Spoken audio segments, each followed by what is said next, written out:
Yeah, good afternoon, everyone, and welcome to my talk about Hugo Naudé. And I've given it the title of Becoming Hugo Naudé.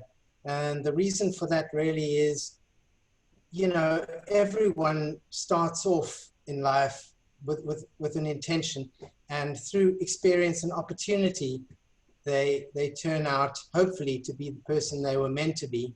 And this is definitely the case, in my opinion, with Peter Hugo Naudé.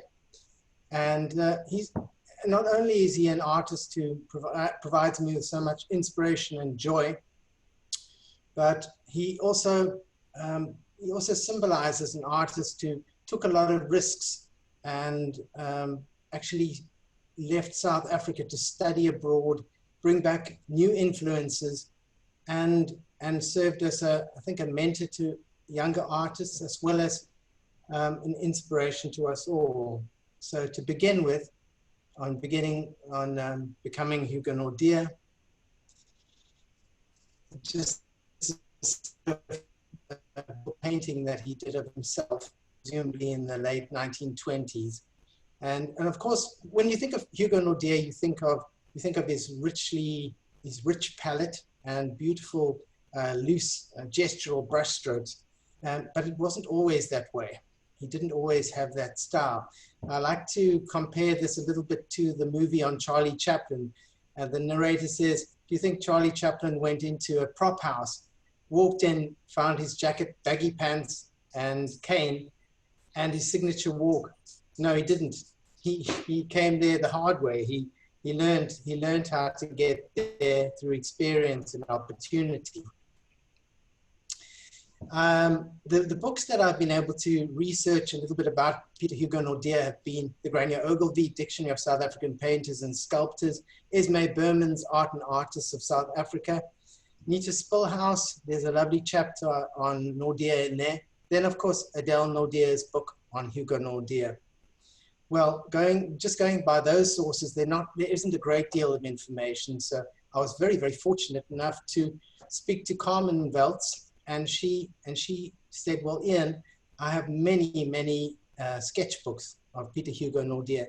And she kindly sent them through. She was very, very patient with me and sent me this veritable, semi-archive of the most beautiful drawings, exquisite studies, and paintings by the artist, and put me in touch with Dr. Julian Kritzinger of the Breede River Municipality, mayoral committee member for local economic development, tourism, arts and culture, that's a very large portfolio. And Dr. Kritzinger has been very, very generous in sharing so many photographs related to the early days of Worcester, Hugo Naudé, and of course he's related to Hugo Naudé on both the artist side and his wife-to-be side. And so there's a great deal of convergence, cultural convergence, and he's also published a number of articles on the history of Worcester and on Hugo Naudé too. So it was serendipitous and fantastic that I was able to connect with Dr. Kritzinger for the purposes of this talk. So born in 1868 in Worcester. I'm particularly fond of these two images. On the left-hand side, D.C. Bunzai's caricature of Peter Hugo Naudé, which is, well, he was such a great caricaturist. And then alongside it, an early painting of Peter Hugo Naudé in his studio. It almost looks like he's dancing a jig. He's actually just resting one foot on the base of the easel, but it's a particularly good one. I love it. He born into a family of farmers. His father, David Francois Naudé, and mother, Catherine Hugo. They were married in 1857.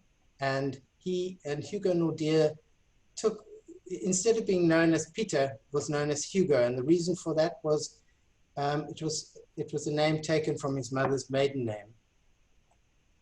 Here is a very beautiful family tree from Dr. Kritzinger, forwarded it on to me, showing the 6 siblings, and Peter Hugo Naudé giving his birth date, the 25th of July, 1868, on this beautiful piece of folk art, family birth register. Here's a portrait, a photographic portrait of the siblings, and Naudé is pictured back left. And here are some additional images of their farmhouse at Aandedoorns, built in 1800 at the turn of the 18th century.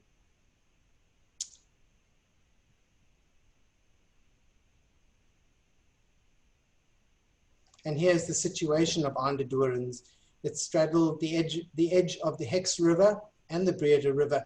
And if you're a fan of Peter Hugo Naudé, you'll see those names in the titles of works that he painted, because it was, I mean, he was situated in such a beautiful panoramic mountainous part of the world that he didn't have to walk far to capture beautiful scenery.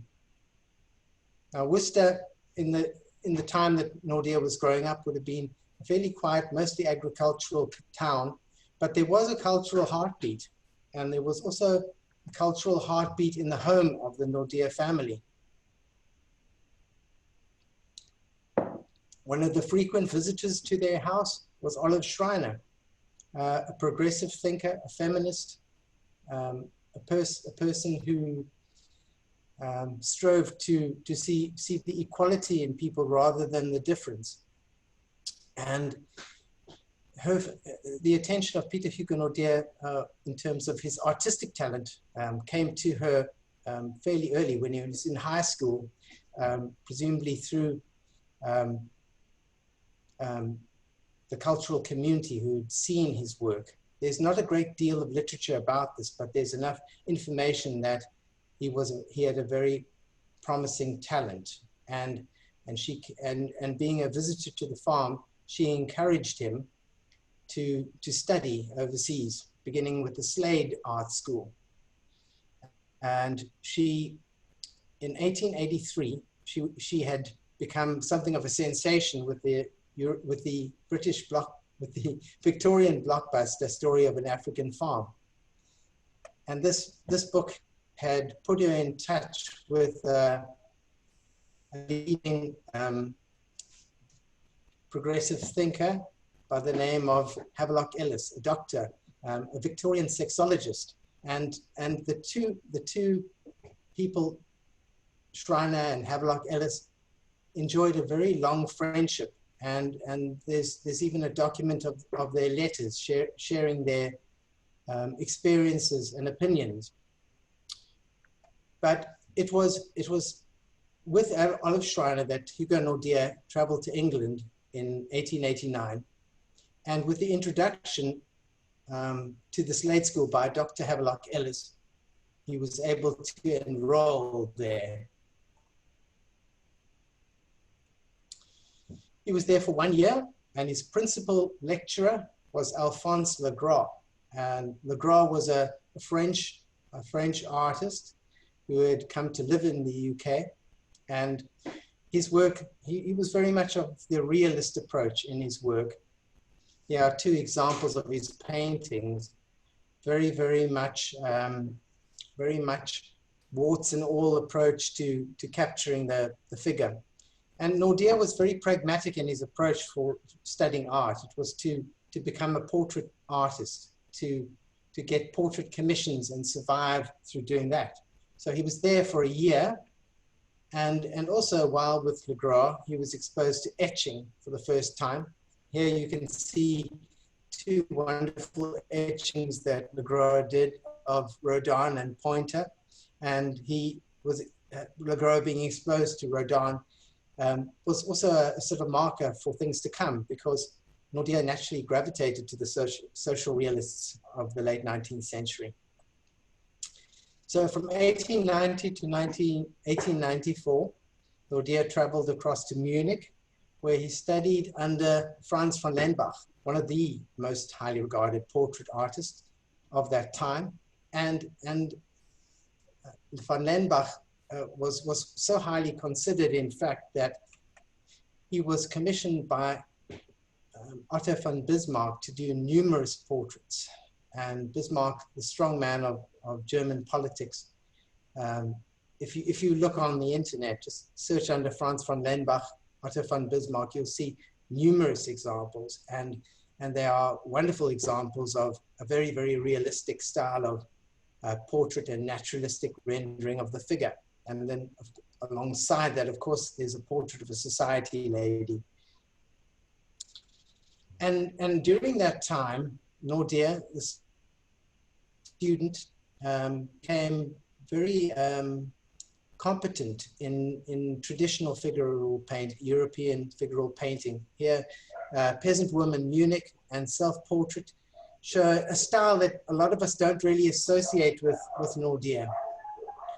And so that's where he was there. And then following on from that, there's an interesting point of comparison between Naudé's portrait of a Huguenot lady and Whistler's mother. And they're in terms of the three-quarter portrait, and one of, in Naudé's case, one more of great character and an individuality. A painting without sentimentality, one of capturing the actuality of the sitter.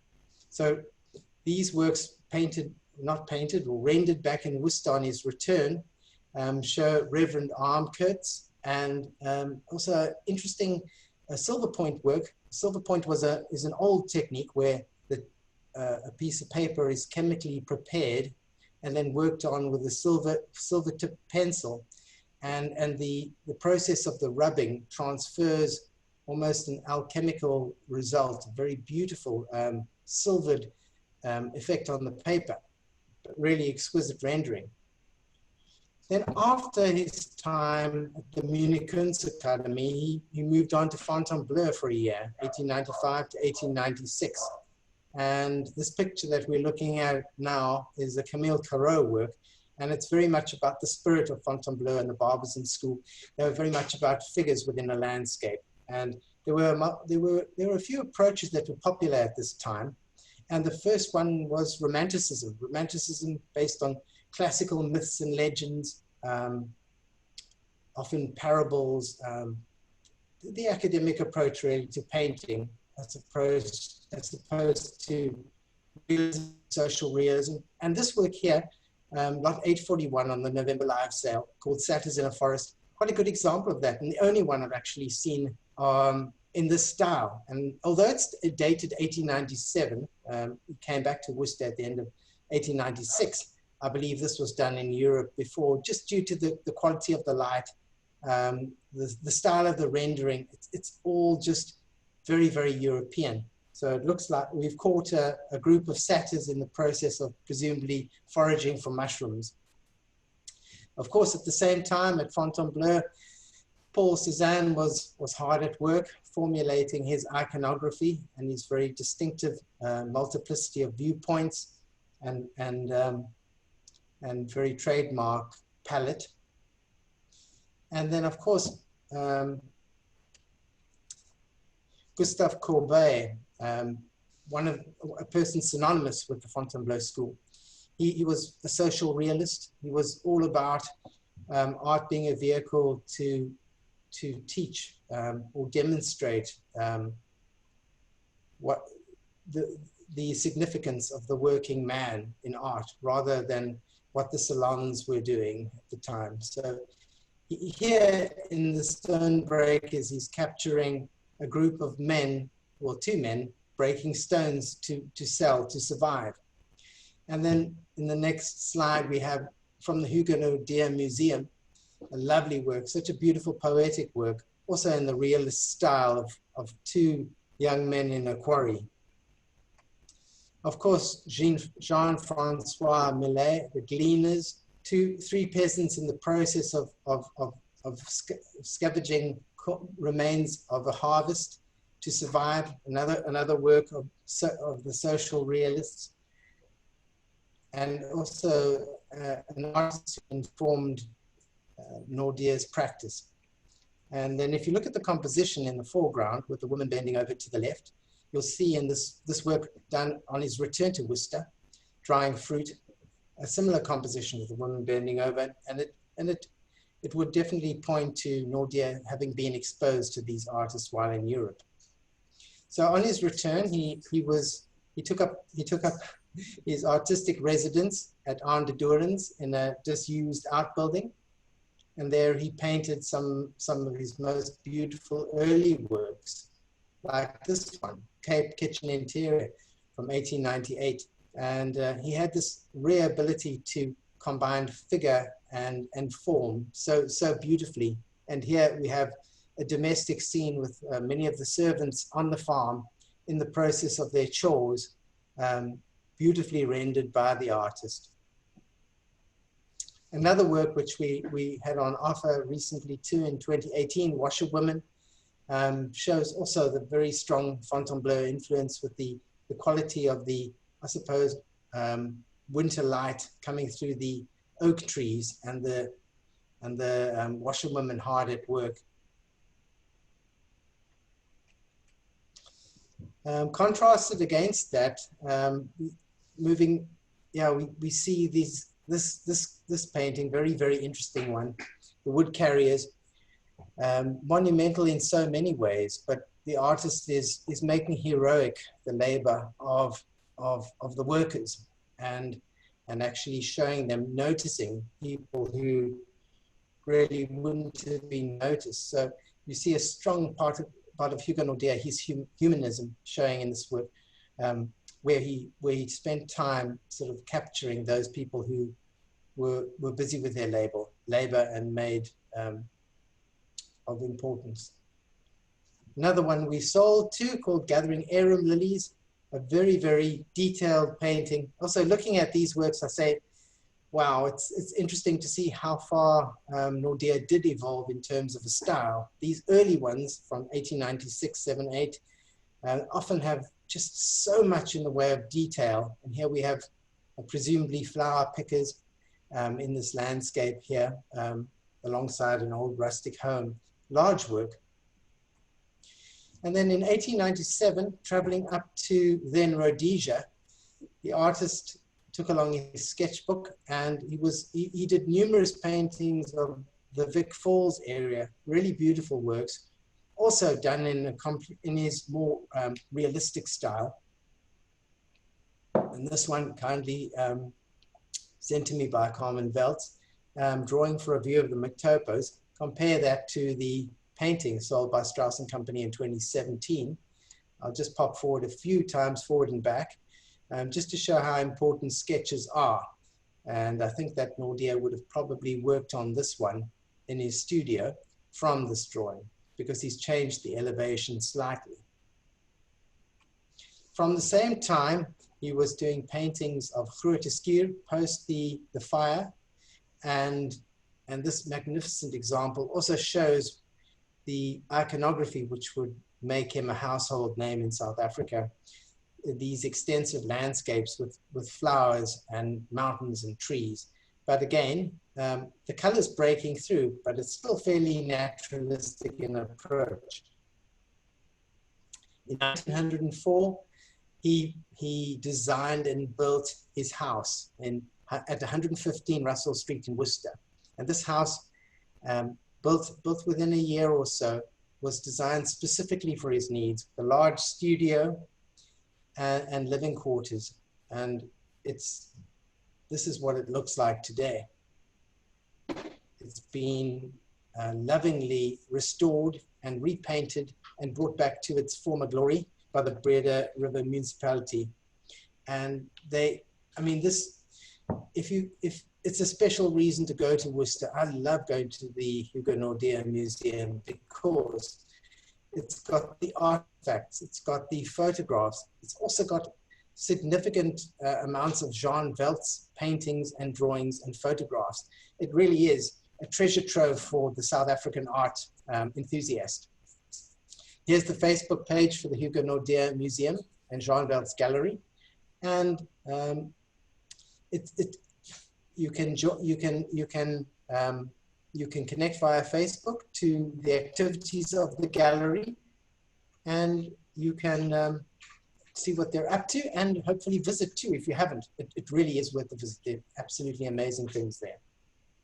So in 1913, Naudé takes his nephew, N.C. Kroner, and another friend of his, across to London, and it's to do a refresher course really in painting and etching. So while there, he's exposed to the post-impressionist artists, and of course we see Monet, the two works on the left-hand side, the influence of Monet on Naudé. I had a look this morning while preparing this, and if you have a look under Monet, Bridges of London, there are quite a few done in 1903, and that's why I know that these date from his second visit in 1913. And then, of course, through Carmen's repository of drawings, I was able to, top right, find this drawing for Waterloo Bridge with St. Paul's Cathedral in the background. And it's so interesting how our research uncovers all sorts of things, because in the Adele Naudé book, it says Venice for this title. And recently a client consigned the etching of it and said, it's not, it's Waterloo Bridge. And I said, no, it's Venice. And she was persistent and patient. She said, no, it is actually Waterloo Bridge. It's inscribed. So I was very, very pleased to note that, because sometimes captions need to be corrected. So in 1913, he did a refresher course with etching and painting, and then did a grand tour of the Middle East, I suppose of the Mediterranean and Middle East. And this lovely work of Venice, sold by us in 2017, records that time.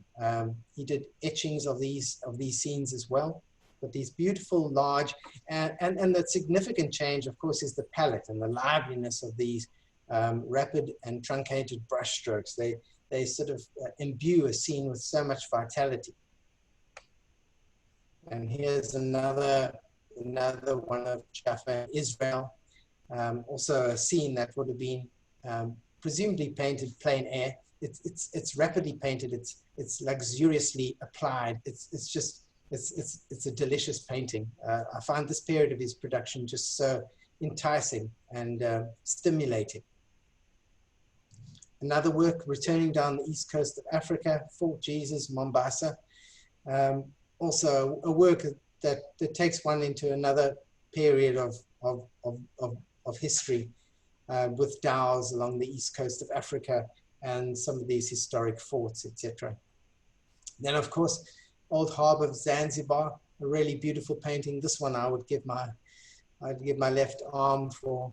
It really is an exquisite work, and it'd be quite interesting to compare it. Punif has also done a lovely study of Zanzibar Harbour too. So it was the allure of the exotic that took so many of these artists here, including, of course, Ernest Stern later. Here's the etching of the same subject, but there are no billowing sails. There's a becalmed scene with a windless scene of Zanzibar Harbour. Of course, mentioned Monet earlier. Naudé was deeply influenced by Monet, and of course, Monet's love affair with nature, color and flowers, and his garden at Givenchy. That's all very well documented. And Naudé, incidentally, in Worcester, was known as artist, just simply artist. Everyone referred to him as artist. One of the most accessible, kind, genteel people, fair to all people he encountered. Sounds like a truly remarkable man, and yeah, it's a real privilege to be talking about him today. Here's Naudé's private sanctuary, his garden at Russell Street. These richly painted little wet-on-wet impasto works are fairly rare, but they do come to auction from time to time. Here's another one too, probably admiring his creation, because having built the house, essentially designed and built the house, and then and created the gardens, he was capturing that splendor. I'm sure there was some pride when he was recording these scenes. In 1915, he met Julia Brown, and he had known Julia Brown for some time. Her father was a well-known doctor who came on locums to Worcester, and she was related to the artist William Ewart Gladstone Solomon, and Naudé was known to have painted with him too. So there was quite a well-established creative and cultural circle. And through that circle, Hugo Naudé met Julia Brown. They married in 1915. They both shared a passion for mentoring and teaching scouts and guides. and Julia is particularly well known for her acts of benefaction and kindness to those less privileged in Worcester. Here's a very lovely and loving portrait of Julia in profile, also in the Hugo Naudé house. Just by the way, I've got a selection of works from the Hugo Naudé house. It doesn't even scratch the surface. There's a fantastic collection of great quality works from his time in Munich right through to late works that he produced. All subjects, still life, portrait, figures in landscapes, the whole lot. And I can't stress enough the importance of, if you're a Naudé fan, to go and visit. And then, of course, in 1920, there was a request for, well, slightly before, but for 1920, to commemorate the end of the Great War and also the centenary of Worcester as a town. In 1820, it had been founded officially as a municipality, and in 1920, the Garden of Remembrance was opened as a sort of a yardstick or a cultural marker for the town. And that's why in 2020, the Breda Valley municipality rather, restored Hugo Naudé house to its former glory too. Interesting too, just to show the artistic evolution of Naudé, have a look at these two absolutely exquisite naturalistic portraits. These are pretty rare, and there's a good reason for that. Those people who do have them generally hold on to them. But Naudé was able to imbue his sitters, and here his gardener, and just imbue his gardener with such quiet dignity. But it's just such an exquisitely painted portrait. And then on the right-hand side, Griqua woman. There are a number of these beautiful studies of this Griqua woman around with her kaross. And yeah, I've seen a few of them over the years, and I always, whenever I see them, I always try and entice the seller to offer them at auction. And well, thus far, not yet, but perhaps. This is just comparing, it's before and after. I know I've shown this to you. Peasant woman, Munich, and self-portrait. These would have been done in Munich when he was studying, and just to compare against the blossoming, the blooming of Hugo Naudé after his exposure to the post-impressionists. And this is one of the first works that I actually became exposed to of Hugo Naudé's work, and that was while I was at the Anne Bryant Gallery. I was an assistant curator there for a few years. Chinchirincheese Valley, and this work would hypnotize me. Just such a beautiful work, and such a feat in terms of putting a paint together with figures in a landscape where they don't float, where they merge, where very, very strong color sort of bleeds into a more muted palette, serving as a sort of sculptural backdrop. It's just the sort of work that I find just so inspiring to look at. Of course, another very well-known theme of Naudé's output was his studies of the Malay Quarter. There are two examples sold by Strauss and Company in 2016. There are, of course, beautiful accompanying drawings of these subjects. He would have worked directly from the subject in drawings and then translated them later into paint. So these, I mean, they're just terrific works because they also record a vanished period of South African history. This pair of pictures serves to illustrate the different styles of perspective and atmospheric recession that the artist employed. Here we have a sort of geometric, diagonalized geometric grid structure of this Palmit River subject. And just, if you're able to see closely, have a look at the pencil drawing, see all the notes he's made, the shadow, the angles of the rocks, and you see the diagonal planes. I'll run over with the mouse, how the diagonal planes break or invite the the viewer into the painting. So one zigzags through the composition. It's not by accident, it's actually engineered. And this is something that he would have learned at art school. Another artist who had a big influence on him and he on her was, of course, Nita Spilhaus. While he was away in 1913, she looked after his studio in Worcester and continued his lessons he was giving there too. Nita and Hugo had a very good friendship. He would sing on the piano German songs, and of course Nita, coming from that part of the world, found it incredibly moving and rousing, and loved spending time in his company. He was a very genteel man. And so this work also, on the left-hand side, Neisner from the Naudé house, it also has some stylistic similarities, of course, to Pioneer, with the umbrella tops to those yellowwood trees, almost reading like stone pines. Then, of course, some of the works that I find most exciting of Naudé's work are these beautiful, rapidly painted, wet-on-wet panel works. And the artist has overlaid tones, variations of colors and tones in contrasting horizontal and vertical brushstrokes, creating a very dynamic composition. And many of these would have been done in plein air. The immediacy, the rapidity of the actual painting all point to the artist working directly from nature. Just incidentally, from when he arrived back in South Africa in 1896, he did take up portrait commissions. However, it wasn't that lucrative, and work wasn't, he did beautiful ones, but there wasn't that much work. So he tried to pioneer the landscape as his vehicle of expression. And of course, combining it with figures, because, you know, the portraits and figures, that was what he studied primarily. So he created these beautiful paintings, but he struggled to find his language. So there are many works from the early 1900s that are very naturalistically painted, but they don't have the same vibrancy of these post-1913 works where the influence of the Impressionists can be seen.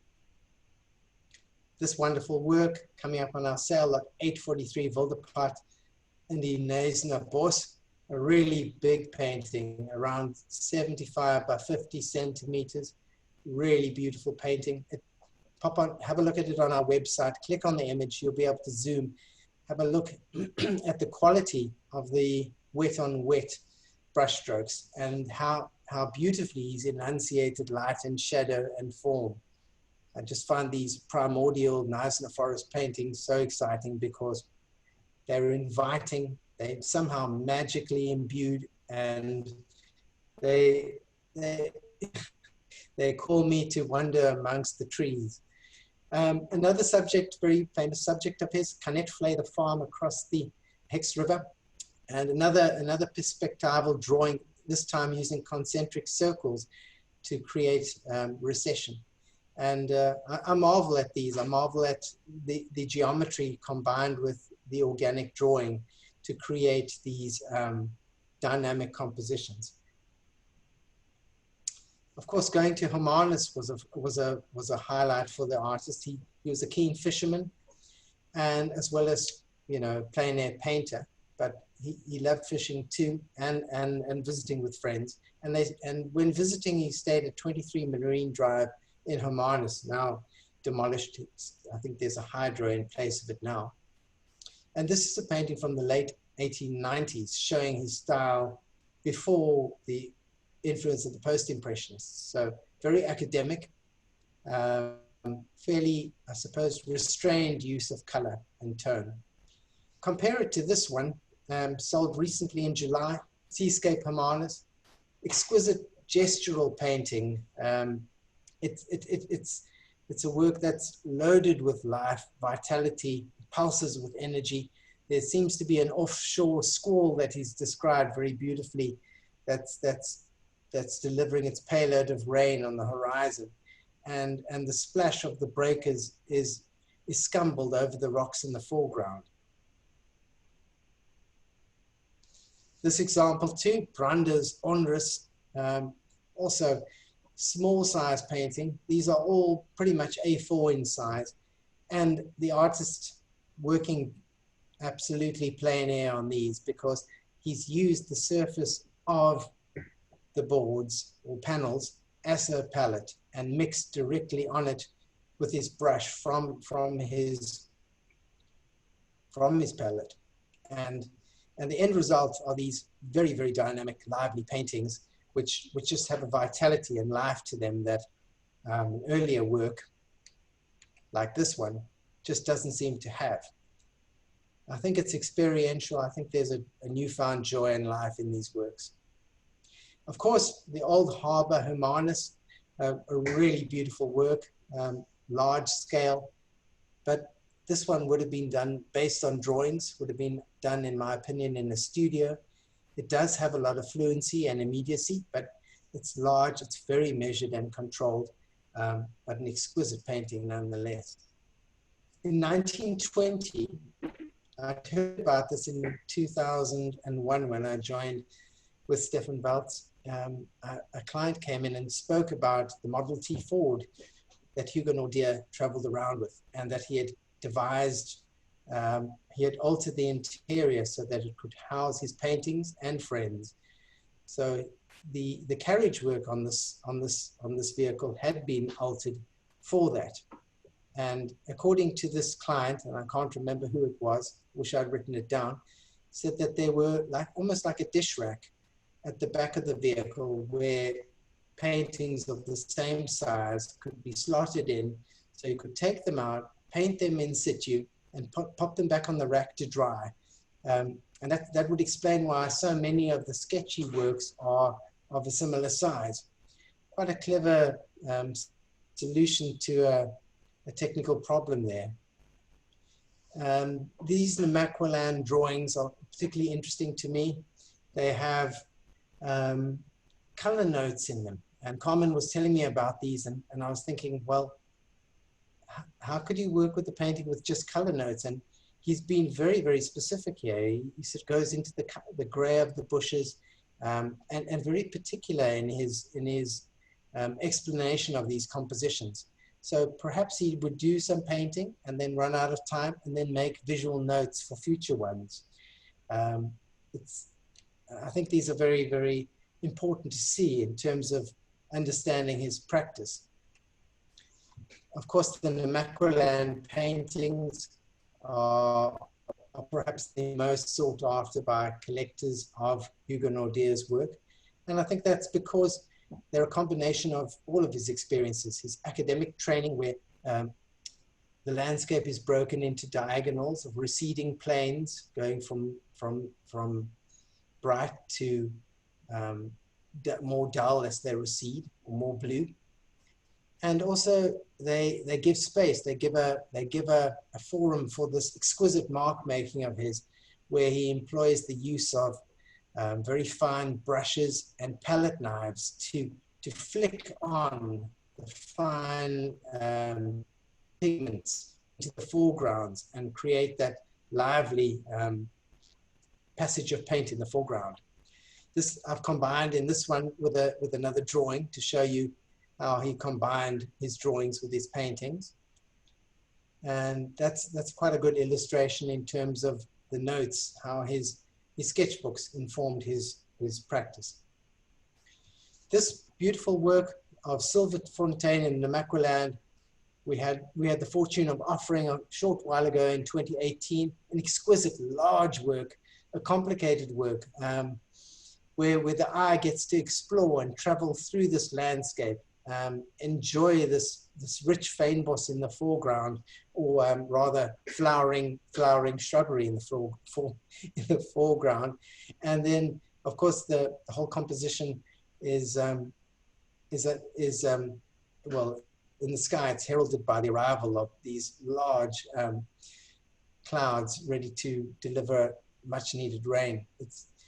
This came from a farm that Naudé would visit, the Leroux farm, between 1920 and 1930, and he painted numerous paintings there, and he gave this painting as a thank you gift for his stays there. Another lovely example, which we have coming up on the November live sale, is Namaqualand in spring. No, my apologies. This is one that we sold before. It's the record price we have for Hugo Naudé, and it sold for just under 1.6 million rand. Again, as an artist, I find these works remarkable. He's using primary colors in the middle ground, strong primary colors, and yet your eye can wander through the landscape without being grabbed or held hostage by these colors. One wanders through the compositions, which I think is the true mastery of Naudé. Here's the one that we have coming up. It's a lovely study of Namaqualand. And again, what I was saying, it's a remarkable achievement in that the strongest color is in the center, and yet your eye is invited in to wander diagonally from right to left, and then back left to right, and then right to left again, in amongst the midst of the most turbulent and exciting mark making you can see in a Naudé. Again, pop onto our website to lot 221 and have a look at this work. It really is a remarkable work close up. Lastly, to end off, another work called Namaqualand from Hugo Naudé House, just showing Naudé's absolute triumphant ability to record these Namaqualand subjects. And looking at this too, you probably will recognize something of Piet van Heerden in this. And of course, Piet van Heerden went and stayed with Hugo Naudé from 1939 to the time of his death. And he, no doubt, absorbed much of these painterly influences, because some of Piet van Heerden's Namaqualand studies are nearly as good as Hugo Naudé's. Of course, mentioning Hugo Naudé House, Jean Welts met Hugo Naudé just shortly before he passed away, and he made a thoroughly lasting impression on Naudé to the point that when he passed on, the executors contacted Jean Welts, and he and Inga moved into Hugo Naudé House in 1942, where they stayed until 1948. And during that time, he produced a wonderful, memorable body of work. I think really continuing the legacy of painting and art making in Hugo Naudé House. Thank you. That's the end of the lecture.